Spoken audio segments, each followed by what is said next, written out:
Good morning everyone, स्वागत आप सभी का विजडम एजुकेशन पे। आज 12 अक्टूबर 2020 है। दैनिक जागरण के राष्ट्रीय संस्करण का कंप्लीट न्यूज़ एनालिसिस करेंगे जो यूपीएससी, स्टेट पीसीएस या किसी भी वनडे एग्जाम के प्रीलिम्स, मेंस और इंटरव्यू तीनों ही पर्सपेक्टिव से आपके लिए इम्पॉर्टेंट होगा। आगे बढ़ने से पहले हमारे चैनल पे अगर आप नए हैं तो सब्सक्राइब कर दें, अपने दोस्तों के साथ, कलीग के साथ इसे शेयर कर दें। कोई क्वेश्चन पूछना है कमेंट सेक्शन में क्वेश्चन पूछ सकते हैं, और कुछ सुझाव देना चाहते हैं वो भी कमेंट सेक्शन में दे सकते हैं, और वीडियो को निश्चित तौर पे लाइक कर दें। एक इम्पॉर्टेंट इन्फॉर्मेशन आपके लिए यह है कि जो लोग टेलीग्राम चैनल को ज्वाइन नहीं किए हैं, यहाँ पे जो हमारा वीडियो देखते हैं वो जाकर के टेलीग्राम चैनल ज्वाइन कर लें, क्योंकि वहाँ पे मैं इस तरह से जो इम्पॉर्टेंट न्यूज़ होता है उसको इस तरह से मैं हाईलाइट करके वहाँ पे आपके लिए पुटअप करता हूँ, वहाँ पे अपलोड कर देता हूँ। तो यदि आप जो हाईलाइटेड पोर्शन एटलीस्ट उस न्यूज़ को आप ज़रूर पढ़ें, और उसके बाद अगर आप हमारा वीडियो देखेंगे तो वो आपके लिए अच्छा होगा, राइट। तो टेलीग्राम चैनल निश्चित तौर पे ज्वाइन कर ले, कमेंट सेक्शन में आपको लिंक मिल जाएगा। चलिए क्वेश्चन से शुरुआत करते हैं। आज का जो क्वेश्चन आपके लिए है, क्वेश्चन है कि भारत और अमेरिका ने किस एक एग्रीमेंट जो है भारत और अमेरिका ने साइन नहीं किया है। देखो, अमेरिका जो है यूएसए का 4 महत्वपूर्ण एग्रीमेंट जो यूएसए ने नाटो एलाई के साथ किया है या जो अपने इम्पोर्टेंट एलाई है उसके साथ किया है। 4 महत्वपूर्ण एग्रीमेंट में 3 पे भारत ने हस्ताक्षर कर दिया, 3 पे भारत ने साइन कर दिया, लेकिन 1 पे भारत ने अभी तक साइन नहीं किया है। और मैं ये इसलिए पूछ रहा हूँ कि इससे रिलेटेड टॉपिक आज मुझे डिस्कस करना है आपके साथ, आज उस पर न्यूज़ है। तो ऑप्शन ए है कि कॉमकासा, ऑप्शन बी है लेमोआ, ऑप्शन सी है बेका, या ऑप्शन डी है GSOMIA। इसमें कौन सा एग्रीमेंट है जिसपे भारत ने अभी तक साइन नहीं किया? जवाब आपको कमेंट सेक्शन में बताना है, वीडियो के आखिर में मैं इस पर डिस्कस कर दूंगा। आत्मनिर्भर गांव की दिशा में बड़ा कदम है स्वामित्व योजना। जैसा कि आपको पता है कि 11 अक्टूबर का जो दिन है वो जयप्रकाश नारायण जी का जन्म दिवस मनाया जाता है। इसलिए मुझे याद आ रहा है कि 11 अक्टूबर 2014 को प्राइम मिनिस्टर मोदी के द्वारा ही प्रधानमंत्री आदर्श ग्राम योजना की शुरुआत किया गया था, और 11 अक्टूबर 2020 को स्वामित्व योजना की शुरुआत किया गया। क्या है स्वामित्व योजना? स्वामित्व मतलब होता है कि ये आपका मालिकाना हक है एक तरह से, यानी जो संपत्ति है गांव में, जो संपत्ति है उस संपत्ति पे व्यक्ति का मालिकाना हक है, इसी को कहा गया स्वामित्व योजना। जैसे मान लो गांव में काफ़ी जो है कमज़ोर वर्ग है, तो उनको जो है उनके ज़मीन का रजिस्ट्रेशन उसके पास नहीं होता, उसके ज़मीन का मालिकाना हक उसके पास नहीं होता है, तो इसी को सौंपने की योजना को ही स्वामित्व योजना कहा गया। और इससे रिलेटेड जो है मैंने कुछ डॉक्यूमेंट अपलोड किया था अपने टेलीग्राम चैनल पे कल, मैं आपको दिखाता हूँ एक बार। देखो, ये डॉक्यूमेंट मैंने कल अपलोड किया था अपने टेलीग्राम चैनल पे कि भूमि रिकॉर्ड का डिजिटलीकरण, ग्रामीण क्षेत्र का सशक्तिकरण, प्राइम मिनिस्टर मोदी द्वारा स्वामित्व योजना के तहत संपत्ति कार्ड वितरण किया गया। इसमें क्या होता है कि गांव के भूस्वामियों की संपत्ति कार्ड जारी करके अधिकार का रिकॉर्ड प्रदान किया जाता है। यानी ये जो पर्टिकुलर मान लो ये ज़मीन है, ये ज़मीन आप ही की ज़मीन है, इसके लिए अधिकारों का रिकॉर्ड प्रदान किया जाता है। इसके तहत 4 साल में यानी 2020 से लेकर के 24 तक 6.62 लाख गाँव को लागू किया जाएगा। वहाँ पे जो है भू संपत्तियों का वितरण किया जाएगा, उसको रिकॉर्ड दिया जाएगा। जैसे आपके पास आधार कार्ड होता है, उसी तरह से एक कार्ड आपको प्रदान किया जाएगा जिसमें आपकी संपत्ति का पूरा ब्यौरा होगा, पूरा उसको डिजिटलीकरण किया जा रहा है, राइट। और जो है 663 गाँव को कल जो है डिस्ट्रीब्यूट किया गया है। 1 लाख संपत्ति धारक अब अपनी संपत्ति कार्ड डाउनलोड कर सकते हैं। कहाँ कहाँ किस किस राज्य में कितना गांव को जो है अब इसमें शामिल किया गया है, यहाँ पे उसको डिटेल दिया हुआ। तो बेसिक इन्फॉर्मेशन है स्वामित्व योजना कि एक तरह से अधिकारों का रिकॉर्ड आपको प्रदान किया जाएगा, एक आधार के कार्ड की तरह कार्ड दिया जाएगा जिसमें आपकी संपत्ति का पूरा ब्यौरा होगा और पूरा उसको डिजिटल फॉर्म में होगा, राइट। इसको भी एक बार आप देख सकते हैं, ये भी मैंने टेलीग्राम चैनल पे अपलोड किया था, और ये भी एक बार आप देख सकते हैं। तो बेसिक इन्फॉर्मेशन है, ज़्यादा इंपॉर्टेंट नहीं है, बेसिक इन्फॉर्मेशन है, बेसिक अंडरस्टैंडिंग है।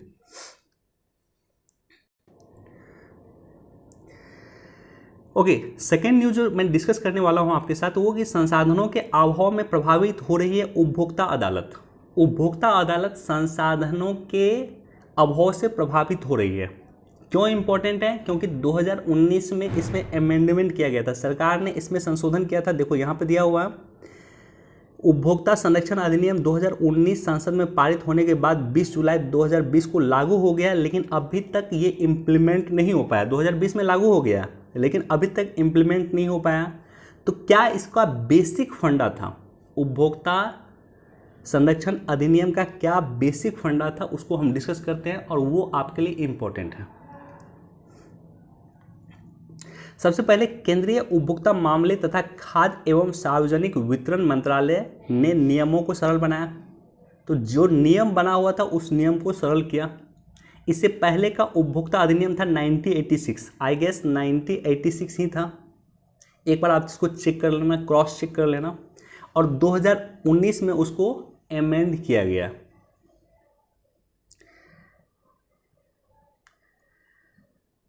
उद्देश्य उपभोक्ता विवादों का निपटान करने के लिए उपभोक्ता प्राधिकरण की स्थापना करना, जिसमें उपभोक्ताओं के हितों की रक्षा सुनिश्चित किया जा सके। केंद्र सरकार द्वारा केंद्रीय उपभोक्ता संरक्षण प्राधिकरण का गठन का प्रस्ताव है।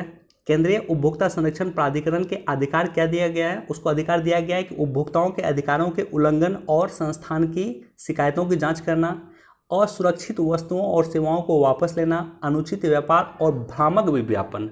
ये जो वर्ड जोड़ा गया है भ्रामक विज्ञापन, ये काफ़ी इंपॉर्टेंट वर्ड है। पे रोक लगाना, जैसे मान लो कोई एक्टर है, वो जो है पैसा लेकर के किसी तरह का भ्रामक विज्ञापन कर देता है किसी कंपनी के लिए, वो आप नहीं कर सकते हैं, उस पर भी रोक लगाया गया है। इसलिए 2019 का एक्ट इम्पॉर्टेंट है। भ्रामक विज्ञापनों के निर्माता समर्थक प्रकाशन पे जुर्माना लगाना, तो उस पर जुर्माना भी सरकार लगा सकती है। अब देखो सरलीकरण विवाद समाधान की प्रक्रिया क्या है। पहला प्रक्रिया है कि आर्थिक क्षेत्राधिकार को बढ़ाया गया, काफ़ी इंपॉर्टेंट है। वनडे एग्जाम में, यूपीएससी में, स्टेट पीसीएस में कहीं भी पूछा जा सकता है कि जिला आयोग जो होगा अब 1 करोड़ रुपए तक के मुकदमा को सुन सकता है।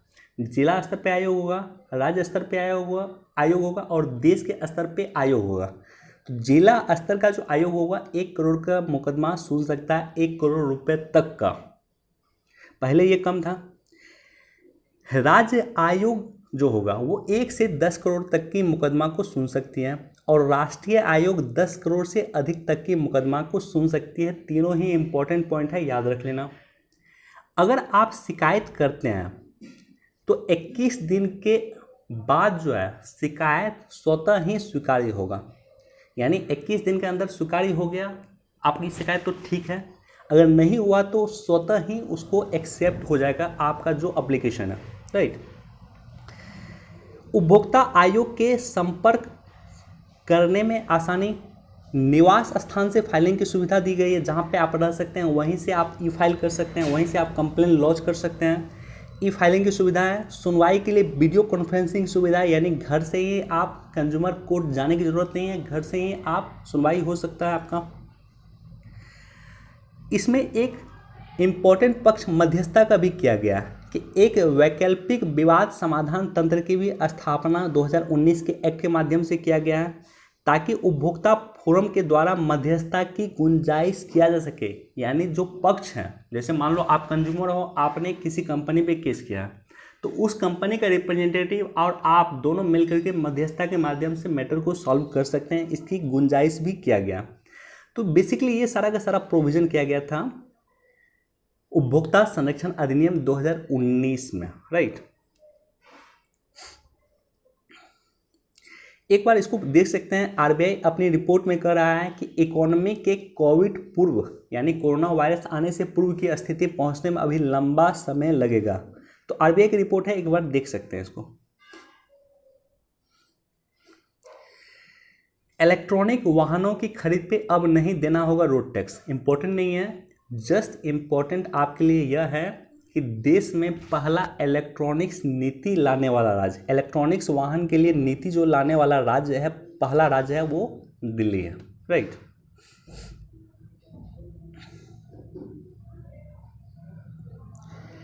सुप्रीम कोर्ट में 4 जजों के पद खाली नहीं, मिली सिफारिश।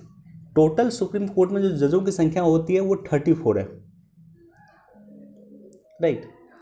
तो 34 में 4 जज का जो है सीट खाली हो गया, 4 जज जो है रिटायर हुए थे कुछ दिन पहले। तो ऐसी कंडीशन में क्या होता है कि एक कॉलेजियम सुप्रीम कोर्ट का होता है वो बैठता है। कॉलेजियम में 5 जज होते हैं, एक सीजीआई होते हैं चीफ जस्टिस ऑफ इंडिया, और 4 अन्य सीनियर जज होते हैं।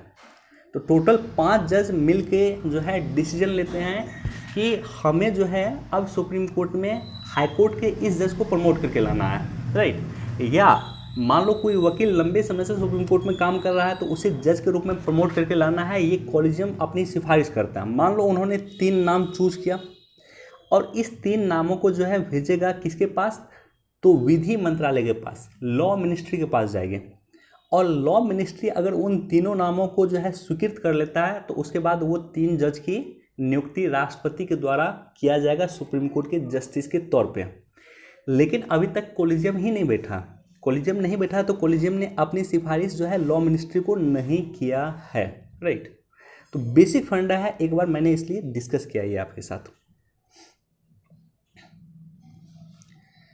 भारतमाला के तहत 12,413 किलोमीटर की 322 सड़क परियोजना आवंटित। देखो भारतमाला परियोजना और सागरमाला परियोजना क्या है, 2 परियोजना इंपॉर्टेंट है जो इंफ्रास्ट्रक्चर के लिए काफ़ी इंपॉर्टेंट है। जैसे भारत ये है, मान लो ये भारत है हमारा, इसी तरह से है। ओह मैप में अच्छा से नहीं बना पाया हूँ, हाथ से नहीं बन पाता है, ओके। मान लो ये भारत है, यहाँ से लेकर के यहाँ तक समुद्र का क्षेत्र, राइट। तो ये जो है इस कोस्टल एरिया को डेवलप करने की जो जिम्मेदारी दी गई है वो सागरमाला परियोजना को दिया गया। किस तरह से कोस्टल एरिया को डेवलप किया जा सके ताकि जो है वहाँ पे पहुँच हमारा आसान हो सके, राइट। जैसे मान लो किसी देश में हमें सामान भेजना है, हमें निर्यात को बढ़ावा देना है, तो निर्यात को बढ़ावा दिया जाएगा किसके माध्यम से, पोर्ट के माध्यम से दिया जाएगा। तो पोर्ट और उसके आसपास के क्षेत्रों को हमें डेवलप करना होगा ताकि सामान आसानी तक पोर्ट पर पहुंच सके, और पोर्ट पर पहुंचेगा तभी जाकर वो निर्यात हो सकता है।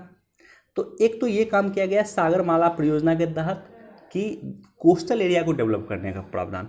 दूसरा है कि जो हमारे जो है लैंड जो लगा हुआ जगह है, जैसे ये मान लो यहाँ पाकिस्तान है, ऊपर में यहाँ पे चीन है, यहाँ पे भूटान है, इधर म्यांमार है। तो ये जो क्षेत्र जो लैंड लगा हुआ क्षेत्र है यानी ज़मीन से सटा हुआ विदेशी देश की सीमा है, उसके आसपास के क्षेत्रों को डेवलप किया जा रहा है भारतमाला परियोजना के तहत। यानी वहाँ पे रोड बन रहा है, वहाँ पे कंस्ट्रक्शन हो रहे हैं, तो लैंड लगे हुए क्षेत्रों को, रोड लगे हुए लैंड से जुड़े हुए क्षेत्रों को जो विदेशी देशों से जोड़ता है, जो पाकिस्तान से जोड़ता है, चीन से जोड़ता है, बांग्लादेश से जोड़ता है, म्यांमार से जोड़ता है, उसके लिए भारतमाला परियोजना है। और समुद्र से सटे हुए क्षेत्रों के डेवलप के लिए सागरमाला परियोजना। बेसिक अंडरस्टैंडिंग है, आपको जानकारी होनी चाहिए।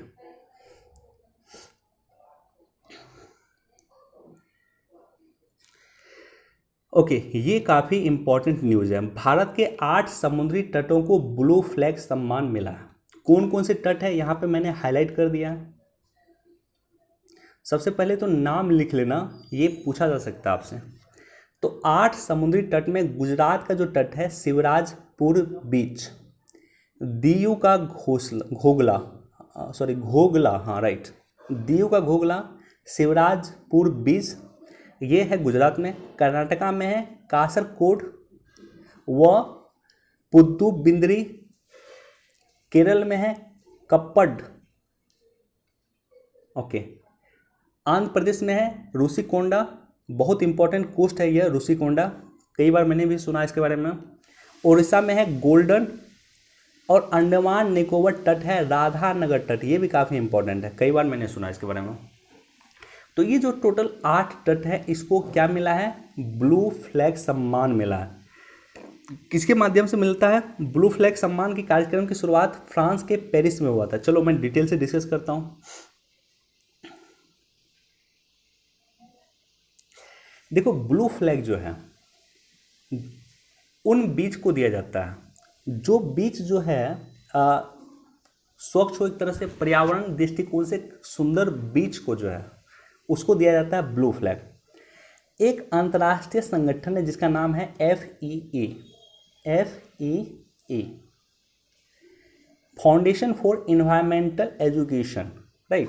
तो FEE के द्वारा ही ब्लू फ्लैग सर्टिफिकेट दिया जाता है। पहली बात,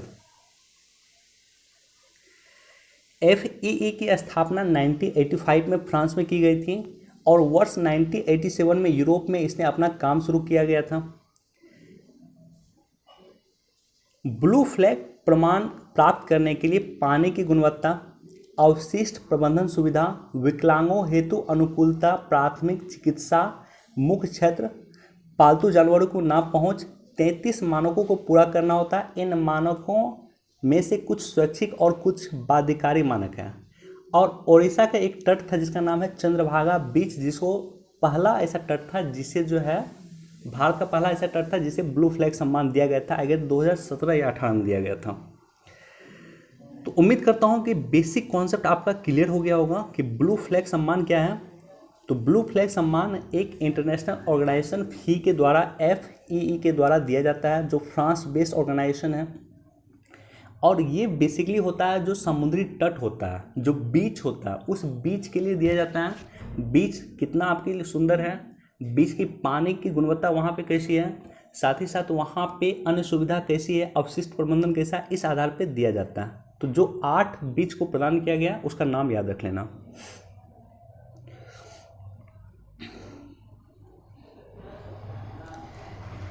देखो यहाँ पे 26 और 27 अक्टूबर को 2+2 वार्ता होने वाली है। किसके बीच? भारत और अमेरिका के बीच होने वाली है। क्या होती है 2+2 वार्ता? तो विदेश मंत्री और रक्षा मंत्री, किसी भी देश के विदेश मंत्री और रक्षा मंत्री अन्य देश के विदेश मंत्री और रक्षा मंत्री के साथ मिलकर वार्ता करते हैं, तो इसे ही कहा जाता है 2+2 वार्ता। तो अमेरिका के विदेश मंत्री और अमेरिका के रक्षा मंत्री, भारत के विदेश मंत्री और भारत के रक्षा मंत्री मिलके वार्ता करते हैं, तो इसे कहा गया 2+2 वार्ता। बेसिक कॉन्सेप्ट इतना है। अब देखो, ठीक है, भारत और अमेरिका के बीच में 4 महत्वपूर्ण एग्रीमेंट है जो मैंने चर्चा किया था। पहला है कोमकासा, यानी communication compatibility and security agreement. ये 2018 में साइन हुआ था 2+2 वार्ता के दौरान ही। भारत और अमेरिका के बीच 2018 में पहली 2+2 वार्ता के दौरान ही कोमकासा साइन हुआ था। दूसरा है LEMOA, logistics exchange memorandum of agreement, 2016 में भारत और अमेरिका के बीच में साइन हुआ है। तीसरा है GSOMIA, यानी general security of military information agreement, 2002 में साइन हुआ, राइट। और एक जो एग्रीमेंट साइन नहीं हुआ जिसका नाम है बेका, यानी basic exchange and cooperation agreement, ये जो है भारत और अमेरिका के बीच में साइन नहीं हुआ है। तो इस न्यूज़ में अगर आप पढ़ोगे यहाँ पे कि दोनों देशों के बीच में basic exchange and cooperation for cooperation agreement यानी बिका जो है हस्ताक्षर करने की सहमति बन सकती है। तो लेखक का कहना है कि ये जो मीटिंग होने वाली है, इस मीटिंग में बेका पे साइन हो सकता है। और साथ ही साथ जो 3 अन्य एग्रीमेंट की चर्चा मैंने किया है उसके बारे में यहाँ पे दिया हुआ है, एक बार इसको आप देख सकते हैं, राइट।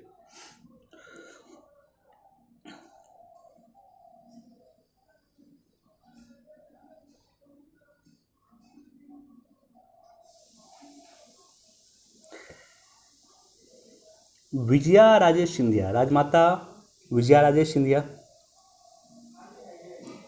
माधवराव सिंधिया की माँ और ज्योतिराव सिंधिया की दादी, इन पे जो है 100 रुपये का सिक्का आज जारी किया जा सकता है। तो बस याद रख लेना, जानकारी आपको होना चाहिए।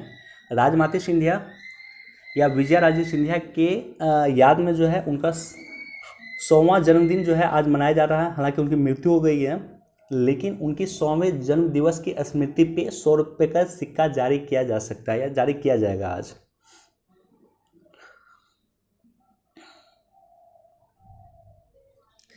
देखो, अटल टनल की शुरुआत हो गई है, बस बेसिक याद रख लेना। यहाँ से रोहतांग दर्रा है, कहाँ पे? हिमाचल प्रदेश में। तो रोहतांग दर्रा से ही अटल टनल गुजरता है। पहले इसे रोहतांग टनल कहा जाता था, लेकिन अब इसका नाम कर दिया गया अटल टनल। तो अटल टनल कहाँ पे है? रोहतांग दर्रा में। रोहतांग दर्रा कहाँ पे है? हिमाचल प्रदेश में, राइट।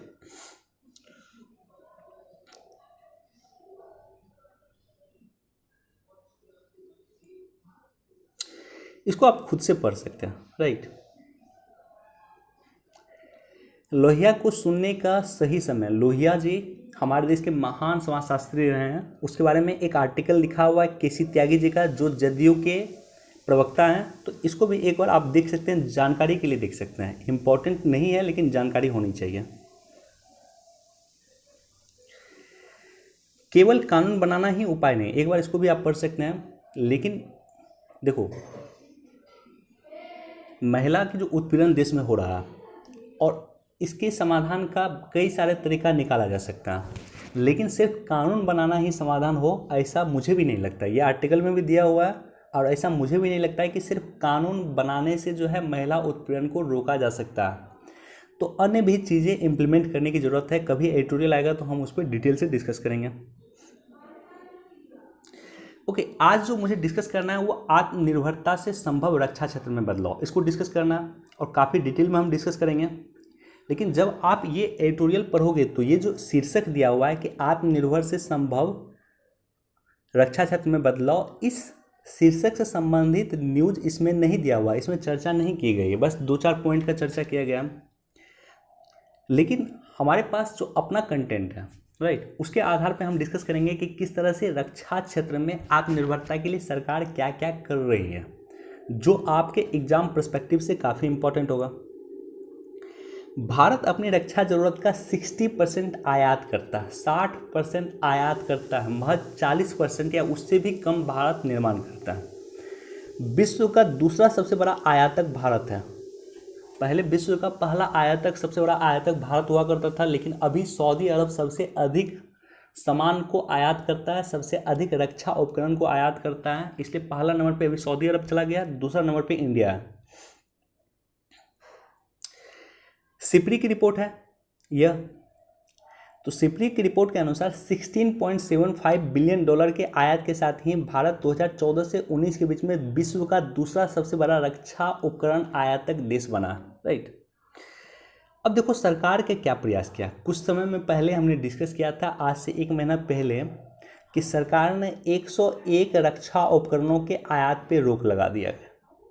यानी ये रक्षा उपकरण हम किसी अन्य देश से आयात नहीं करेंगे। रोक लगाने की जो सीमा तय की गई है वो किया गया है 2025, दिसंबर 2025। लेकिन इस 101 हथियार में 69 के हथियार जो हैं, इसे हम दिसंबर 2020 तक प्रतिबंधित कर देंगे, बाहर से मंगाना हम मना कर देंगे। और रेस्ट जो हथियार अन्य होगा, रेस्ट जो लगभग 32 और हथियार है, वो धीरे धीरे करके हम दिसंबर 2025 तक उसमें आत्मनिर्भर हो जाएंगे। यानी एक अच्छा इनिशिएटिव है कि हम हथियार का निर्माण खुद शुरुआत करेंगे, और जब तक हम शुरुआत नहीं करते तब तक हम अन्य देशों से इसे मंगाते रहेंगे। और जैसे ही हम इसमें आत्मनिर्भर हो जाएंगे, हम अन्य देश से इसे मंगाना बंद कर देंगे, और साथ ही साथ भारत इसके निर्यात भी कर सकता है। ओके, सबसे अधिक हम 59% सामान रूस से मंगाते हैं। 60% के आसपास सामान जो है रक्षा उपकरण हम रूस से मंगाते हैं। उसके बाद अमेरिका का नंबर आता है, उसके बाद इजराइल का नंबर आता है, और उसके बाद फ्रांस का नंबर आता है। कुछ डाटा है कि भारत 2007 से अब तक 1.24 लाख करोड़ का आयात अमेरिका से कर चुका है। अप्रैल 2015 से अगस्त 2020 तक 3.5 लाख करोड़ का रक्षा उपकरण हम अन्य देशों से मंगा चुके हैं। सरकार ने एक और इम्पॉर्टेंट घोषणा किया, आत्मनिर्भर के लिए एक इम्पॉर्टेंट प्रयास किया कि जो 49% एफडीआई की अनुमति थी उसको बढ़ा करके 74% कर दिया। यानी भारत सरकार अन्य देशों को कह रहा है कि आप जो है आइए हमारे यहाँ ही निर्माण कीजिए, राइट। तो इसको लेकर के एफडीआई की सीमा बढ़ा दी गई ताकि विदेशी निवेश अधिक आ सके रक्षा सेक्टर में निवेश हेतु। और साथ ही साथ एक परियोजना की शुरुआत सरकार ने की है जिसका नाम है IDEX, innovation for defence excellence. किस तरह से डिफेंस के सेक्टर में इनोवेशन को बढ़ावा दिया जाए, किस तरह से स्टार्टअप को बढ़ावा दिया जाए, नई तकनीकों को बढ़ावा दिया जाए, इसके लिए सरकार ये इनिशिएटिव लेकर आई है। मिशन रक्षा ज्ञान शक्ति को नवाचार और प्रौद्योगिकी विकास के बढ़ावा देने के लिए defence public sector undertaking DPSU ordnance factory boards में अधिक से अधिक पेटेंट करने की शुरुआत किया। यानी जो इनोवेशन होगा, रक्षा सेक्टर में जो इनोवेशन होगा उसको हम पेटेंट करवा लेंगे ताकि विश्व के अन्य देश उसका निर्माण नहीं कर सके। बेसिक यही कहना है। इस क्षेत्र में बौद्धिक संपदा के निर्माण और इसके व्यावसायिक उपयोग को बढ़ावा देने के लिए इसका बढ़ावा दिया जा सकता है। और गुजरात के गांधीनगर में रक्षा शक्ति विश्वविद्यालय को राष्ट्रीय महत्व का दर्जा दिया गया। यानी हमने यूनिवर्सिटी डेवलप किया रक्षा सेक्टर के लिए, हम उसको राष्ट्रीय स्तर का दर्जा दे रहे हैं। हम विदेश से मंगाना सामान को प्रतिबंधित कर रहे हैं। हम जो है FDI की सीमा बढ़ा रहे हैं। हम इनोवेशन को बढ़ा रहे हैं। ये सारा काम सरकार कर रही है रक्षा सेक्टर को बढ़ावा देने के लिए। साथ ही साथ डिफेंस कॉरिडोर सरकार बनाई थी। डिफेंस कॉरिडोर कहाँ पे बनाई थी? तो 2 राज्य है, एक उत्तर प्रदेश है और एक तमिलनाडु है, जहाँ पे सरकार डिफेंस कॉरिडोर बनाई थी, जहाँ पे डिफेंस से रिलेटेड सामान ही मिलेंगे। इसके बाद एक नीति सरकार लेकर आई है कुछ दिन पहले, रक्षा उत्पादन और निर्यात संवर्धन नीति 2020। किस तरह से रक्षा उत्पादन को बढ़ावा दिया जाए और किस तरह से निर्यात को प्रोत्साहित किया जाए, इसके लिए सरकार यह नीति लेकर आई है। इसका मुख्य उद्देश्य 2025 तक एरोस्पेस और रक्षा वस्तुओं और सेवाओं में 35,000 करोड़ रुपए के निर्यात और 1,75,000 करोड़ रुपए तक का कारोबार करने का लक्ष्य है। तो ये सारे के सारे जो बेसिक काम किया गया है रक्षा सेक्टर में आत्मनिर्भर होने के लिए, रक्षा सेक्टर में मजबूत होने के लिए, तो उसी से रिलेटेड मैंने डिस्कस किया। उम्मीद करता हूँ कि ये न्यूज़, ये टॉपिक आपके लिए क्लियर हो गया होगा कि रक्षा सेक्टर में आत्मनिर्भर होने के लिए भारत सरकार क्या कर रही है। बाकी इसको एक बार पढ़ लेना।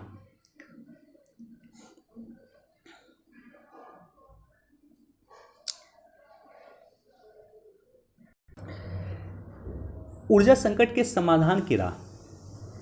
देखो, ऊर्जा संकट जो है काफ़ी इम्पोर्टेंट टॉपिक है और लगातार चर्चा होता है, काफ़ी पुराना टॉपिक है। क्यों ऊर्जा संकट की चर्चा होती है? क्योंकि ऊर्जा संकट के लिए जो हम जो बिजली का उपयोग करते हैं वो लगभग 80% बिजली वर्तमान में भी बनता है किससे है? कोयला से बनता है। कोयला की मात्रा लिमिट होती है, एक लिमिटेड मात्रा में कोयला है, कुछ समय के बाद ये समाप्त हो सकता है। हम चलते हैं गाड़ी से, गाड़ी में ज़रूरत होती है पेट्रोल की मात्रा भी एक लिमिट होती है।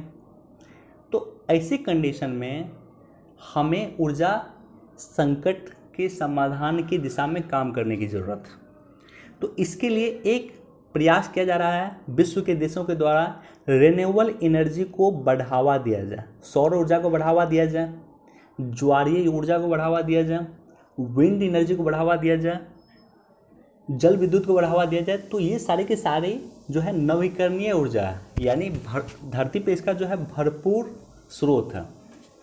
लेकिन इसके अलावा क्या समाधान हो सकता है उसको लेकर के राइटर का यहाँ पे कुछ पॉइंट है, मुझे अच्छा लगा। मैंने पहली बार इस तरह से पॉइंट देखा है कि ऊर्जा समाधान के लिए नाभिकीय संलयन को भी ऊर्जा का समाधान बनाया जा सकता है, राइटर का यही कहना है। तो इसलिए इसको पढ़ना जरूर आप लोग, चूँकि काफ़ी इनोवेटिव पॉइंट है यह।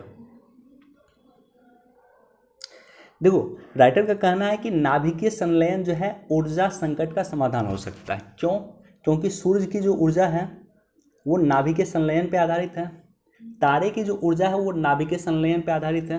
क्या होता है नाभिकीय संलयन और क्या होता है नाभिकीय विखंडन? तो नाभिकीय विखंडन सबसे पहले समझो कि जैसे हीलियम का एक परमाणु जो है 2 हाइड्रोजन में तब्दील हो जाता है, तो इसे कहा जाता है हीलियम टूट के हाइड्रोजन में अगर बनता है तो उसे कहा जाता है विखंडन। लेकिन जब 2 हाइड्रोजन के अणु मिलकर के एक हीलियम के अणु के रूप में कन्वर्ट होते हैं तो उसे कहा जाता है संलयन। यानी संलयन में क्या होता है कि 2 एटम या 2 अणु जुड़ के जो है एक अन्य अणु बनाते हैं और इस रूप में जो है बनने की क्रिया के दौरान जो है ऊर्जा निकलती है, राइट। लेकिन विखंडन में क्या होता है कि टूटने के बाद, विखंडन मतलब होता है टूटना, टूटने के बाद जो एनर्जी रिलेट होती है उसे कहा जाता है विखंडन, जुड़ने से जो एनर्जी क्रिएट होता है उसे कहा जाता है संलयन। तो चूंकि सूर्य में नाभिकीय संलयन होता है, तारे में नाभिकीय संलयन होता है और ये ऊर्जा का प्रचुर स्रोत है, इसलिए हमें नाभिकीय संलयन पे ध्यान देने की जरूरत है, यह राइटर का कहना। साथ ही साथ नाभिकीय विखंडन की आलोचना इन्होंने किया है, कुछ संदर्भों में आलोचना किया जा सकता है क्या, कि नाभिकीय विखंडन का जो वेस्ट होता है, जो यूरेनियम वहाँ यूज होता है, प्लूटोनियम वहाँ यूज होता है, वो जो वेस्ट होता है वो वेस्ट रेडियो एक्टिव होता है, इसलिए खतरनाक है, मनुष्य और पर्यावरण के लिए घातक है। रेडियो एक्टिव होगा, अल्फा बीटा और गामा किरण निकल सकती है, तो वो निश्चित तौर पे मनुष्य के लिए घातक हो सकता है। इवन डीएनए का म्यूटेशन तक चेंज हो सकता है, यानी जैसे मान लो एक व्यक्ति का डीएनए का म्यूटेशन चेंज होने का मतलब है कि उसके आने वाली जो संतान होगी, उनके जो बच्चे होंगे वो देखने में किसी और की तरह लगेंगे। हो सकता है आदमी की तरह नहीं, किसी और चीज़ों को तरह लगे, एलियन की तरह वो लगे। तो डीएनए का म्यूटेशन तक चेंज कर सकता है नाभिकीय विखंडन का वेस्ट, इसलिए यह काफ़ी खतरनाक है। और नाभिकीय संलयन के पक्ष में एक और इम्पॉर्टेंट पॉइंट है कि ड्यूटेरियम और ट्रिटियम, हाइड्रोजन के समस्थानिक है ये ड्यूटेरियम और ट्रिटियम, ये दोनों का ईंधन जो है भरपूर मात्रा पे धरती में उपलब्ध है। तो इसलिए हम नाभिकीय संलयन को लेकर के अगर आगे बढ़ते हैं तो वो हमारे लिए एक अच्छा कदम होगा। और साथ ही साथ यहाँ पे देखो ये दिया हुआ कि अमेरिका के प्रौद्योगिकी, यहाँ पे हैं,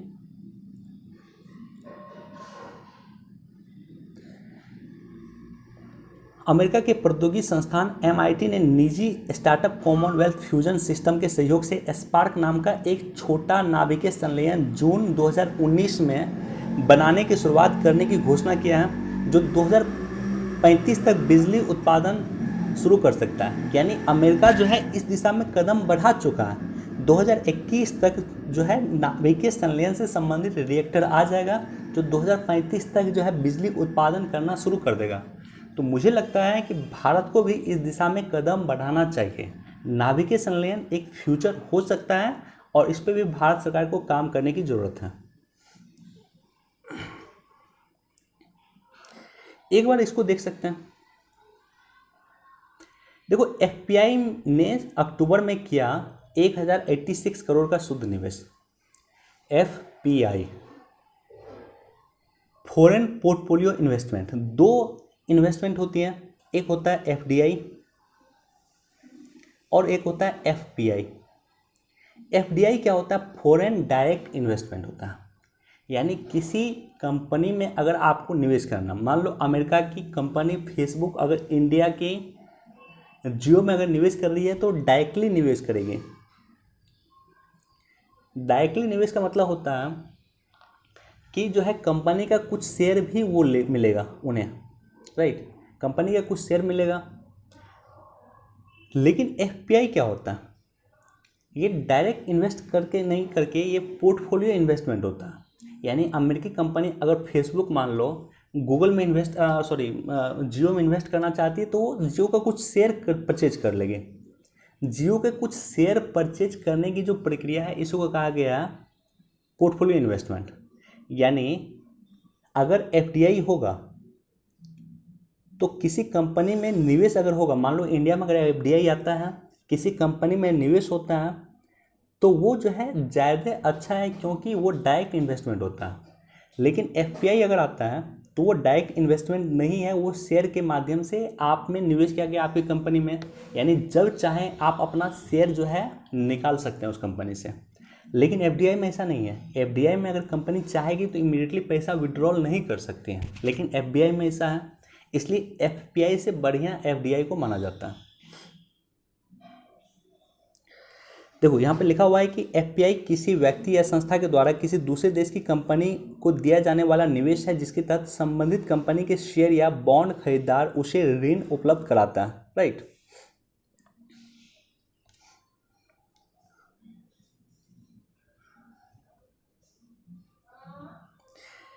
एक बार इसको देख सकते हैं कि नेपाल के हुमला का क्षेत्र है जिस पे चीन निर्माण करना शुरू कर दिया। बावजूद इसके जो नेपाल के प्राइम मिनिस्टर ओली चीन के खिलाफ नहीं बोल रहे हैं, लेकिन यही वो ओली साहब है जो इंडिया के खिलाफ काफ़ी सख्त रहे हैं, राइट।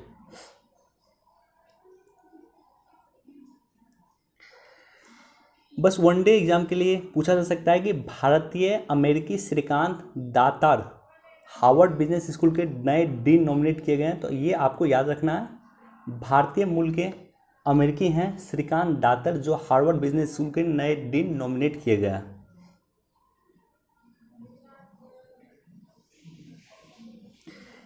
एक बार इसको भी पढ़ सकते हैं, कुछ इंपॉर्टेंट नहीं है, कुछ खास नहीं है, लेकिन पोस्ट हार्वेस्टिंग के लिए जो काम कर रही है, नॉर्थ ईस्ट में जो काम कर रही है, उस काम से वहाँ की आय जो है किसानों की 4 गुना तक बढ़ी है। तो उसी को लेकर के चर्चा है।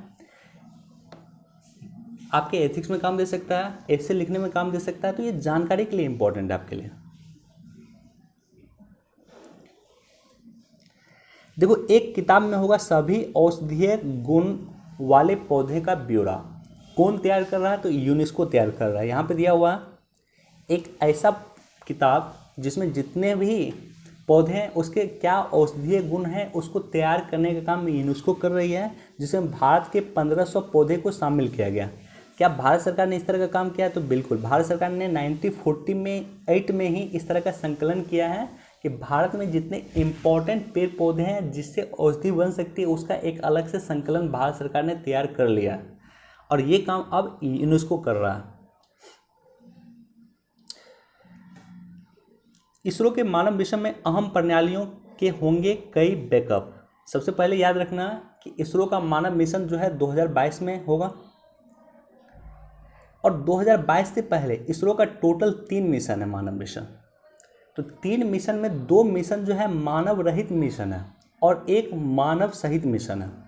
यानी 2 मिशन जो होगा एक तरह से डमी मिशन होगा, जिसमें मानव की जगह रोबोट जाएंगे, और जो तीसरा मिशन होगा, अगर 2 मिशन सक्सेसफुल होता है तो उसके बाद जो तीसरा मिशन होगा वो इम्प्लांट होगा या इम्प्लीमेंट होगा, जिसमें मानव जाएंगे, लोअर अर्थ ऑर्बिट में रहेंगे 1 सप्ताह तक। राइट, चलिए क्वेश्चन मूव करते हैं। आप